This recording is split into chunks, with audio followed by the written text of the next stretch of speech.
ಬಹುಶಃ ಈ ರಾಜ್ಯದಲ್ಲಿ ಕುಮಾರಸ್ವಾಮಿ ಅಂತ ಗುರುತಿಸಲಿಕ್ಕೆ ಕಾರಣ 2006ರಲ್ಲಿ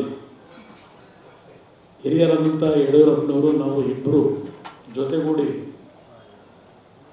ಅತ್ಯಂತ ಉತ್ತಮವಾದಂಥ ಒಂದು ಸರ್ಕಾರ ಯಾವ ರೀತಿ ಮಾಡಲಿಕ್ಕೆ ಸಾಧ್ಯ ಅಂತಕ್ಕಂಥದ್ದನ್ನು ನಿರೂಪಿಸಿದಂಥ ದಿನ ಮತ್ತು ಎರಡು ಪಕ್ಷಗಳ ಸಮನ್ವಯವನ್ನು ಬೂತ್ ಮಟ್ಟದಿಂದ ಇವತ್ತು ನಾವು ಅಳವಡಿಸ್ಕೊಳ್ತಕ್ಕಂಥದ್ರ ಮುಖಾಂತರ ತಾಲೂಕು ಘಟ್ಟಗಳಿರ್ಬೋದು ಮತ್ತು ನಮ್ಮ ಜಿಲ್ಲಾ ಘಟ್ಟಗಳಿರ್ಬೋದು ಇದೆಲ್ಲ ಮುಖಂಡರುಗಳಲ್ಲಿ ನಾನು ಮನವಿ ಮಾಡ್ತೇನೆ. ಇಲ್ಲಿ ಬಂದಿರತಕ್ಕಂಥ ಎಲ್ಲ ಮುಖಂಡರಿಗೆ ಪರಸ್ಪರ ಒಂದು ಸಹೋದರ ಮನೋಭಾವದಲ್ಲಿ ಯಾವುದೇ ರೀತಿಯ ಸಂಶಯಕ್ಕೆ ಒಳಗಾಗಲ್ಲ.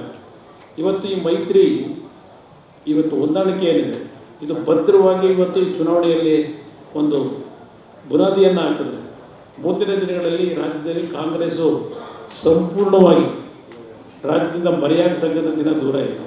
ಆ ನಿಟ್ಟಿನಲ್ಲಿ ನಾವು ನೀವು ಸೇರಿ ಒಟ್ಟಾಗಿ ಇವತ್ತು ಒಂದು ಪರಸ್ಪರ ವಿಶ್ವಾಸದಲ್ಲಿ ಕೆಲಸ ಮಾಡ್ತಕ್ಕಂಥ ನಿಟ್ಟಿನಲ್ಲಿ ಇವತ್ತೊಂದು ಸಂದೇಶ ಕೊಡಬೇಕು ಅಂತಲೇ ಎಲ್ಲ ವೇದಿಕೆ ಮೇಲಿರ್ತಕ್ಕಂಥ ನಾಯಕರುಗಳು ನಿಮ್ಮೆಲ್ಲರನ್ನ ಇವತ್ತೇ ಆಹ್ವಾನ ಮಾಡಿದ್ದೇವೆ.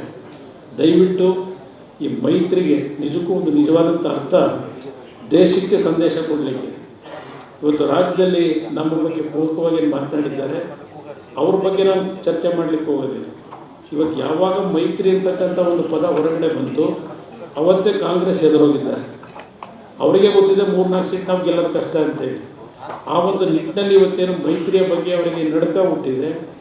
ಅದು ಕಾರ್ಯರೂಪಕ್ಕೆ ಬರಬೇಕಾದ್ರೆ ನಮ್ಮಲ್ಲಿ ಒಂದು ಇರ್ತಕ್ಕಂಥ ಒಂದು ಹೊಂದಾಣಿಕೆ, ಒಂದು ವಿಶ್ವಾಸ, ಅದರಲ್ಲಿ ಕಿಂಚಿತ್ತು ಕುಂದು ಬರೋದೇ ಇರ್ತಕ್ಕಂಥ ರೀತಿಯಲ್ಲಿ ನಾವು ಒಟ್ಟಾಗಿ ಸೇರಿ ಕೆಲಸ ಮಾಡಿ 28ಕ್ಕೆ 28 ಕ್ಷೇತ್ರಗಳನ್ನು ಗೆಲ್ತಕ್ಕಂಥ ನಿಟ್ಟಿನಲ್ಲಿ ಎಲ್ಲ ರೀತಿಯಲ್ಲಿ ಒಂದು ಸಂಘಟನೆಯಲ್ಲಿ ಮಾಡೋಣ. ನಮ್ಮ ಪ್ರತಿಯೊಬ್ಬ ಮುಖಂಡರುಗಳಿಗೆ ಹೇಳ್ತೀನಿ, ನಿಮ್ಮ ಕ್ಷೇತ್ರದಲ್ಲಿ ಏನಾದರೂ ಸಣ್ಣ ಪುಟ್ಟ ಸಮಸ್ಯೆಗಳಿದ್ರೆ ತಕ್ಷಣ ಉಸ್ತುವಾರಿ ಇರ್ತಕ್ಕಂಥವ್ರಿಗೆ ಗಮನಕ್ಕೆ ತನ್ನಿ, ಇಲ್ಲ ನಮ್ಮಗಳ ಗಮನಕ್ಕೆ ತನ್ನಿ. ನಾವು ಮುಂದಾಗಿದ್ದೇವೆ, ನಮ್ಮ ಮನಸ್ಸು ಶುದ್ಧವಾಗಿದೆ. ಇವತ್ತು ಯಾವುದೇ ರೀತಿ ತಾತ್ಕಾಲಿಕವಾದಂಥ ಒಂದು ಮೈತ್ರಿ ಅಲ್ಲ, ಇದು ಮುಂದುವರಿಬೇಕು ಅಂತಕ್ಕಂಥದ್ದು ನಾವೇನು ಆಸೆ ಇಟ್ಕೊಂಡಿದ್ದೇವೆ. ಇದರಿಂದ ರಾಜ್ಯಕ್ಕೆ ಒಳ್ಳೆಯದಾಗಬೇಕು, ರಾಜ್ಯದ ಅಭಿವೃದ್ಧಿಗೆ ನಮ್ಮ ಮೈತ್ರಿ ಇದೆ. ನಾವು ಅಧಿಕಾರಕ್ಕೆಲ್ಲ ಮೈತ್ರಿ ಅಲ್ಲ, ಅದನ್ನು ಸಹ ನಾವು ಜನತೆಗೆ ತಿಳಿಸ್ಬೇಕಾಗ್ತದೆ.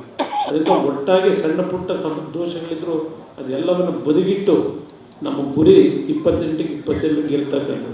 ಆ ನಿಟ್ಟಲ್ಲಿ ನಾವು ನೀವು ಸೇರಿ ಕೆಲಸ ಮಾಡೋಣ ಅಂತಕ್ಕಂಥದ್ದನ್ನು ಹೇಳಿ ನಿಮ್ಮೆಲ್ಲರಿಗೆ ಶುಭ ಹಾರೈಸಿ ನಾನು ಮಾತು ಮುಗಿಸ್ತೀನಿ.